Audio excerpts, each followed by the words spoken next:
योगा में जो जल नीति है वो बड़ा प्रसिद्ध है आयुर्वेद में, बट पहली बार रिसर्चर्स और साइंटिस्ट ने ये माना है कि जो लोग जल नीति करते हैं उससे हेल्थ इंप्रूव होती है। तो एक्सपेरिमेंट क्या हुआ, यूके में 871 पेशेंट जिनको साइनस की प्रॉब्लम थी उन पर स्टडी की गई। उसमें से 210 पेशेंट को वही डॉक्टर वाला ट्रीटमेंट दिया गया, 219 पेशेंट को जल नीति करनी थी, 232 पेशेंट को स्टीम लेनी थी और 210 पेशेंट को जल नीति और स्टीम दोनों लेनी थी। 3 महीने के बाद 871 पेशेंट में से 671 ने अपना फॉलोअप रिजल्ट शो किया, जिसमें यह पाया गया कि जो लोग जल नीति कर रहे थे उनके सिम्टम्स में सबसे ज्यादा इंप्रूवमेंट आया। क्योंकि जो जल नीति होती है वो आपके नाक के अंदर से जब पानी फ्लो होता है तो वो आपके नजल पैसेज को क्लियर करता है। कोई भी इन्फेक्शन, कोई बैक्टीरिया होगा उसको क्लियर करेगा, उसके साथ सांस लेने की तकलीफ हो उसको भी सही करेगा।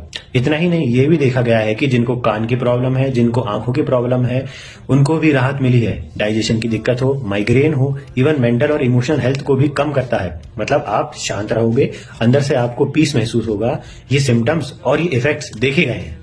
अब एक इंपॉर्टेंट पार्ट, जल नीति हमेशा किसी प्रॉपर व्यक्ति की गाइडेंस से ही सीखें, तभी एक बार परफॉर्म करें। जब सीख जाओ तो फिर खुद कर लेना, लेकिन एक बार उसको किसी गाइडेंस में जरूर करना।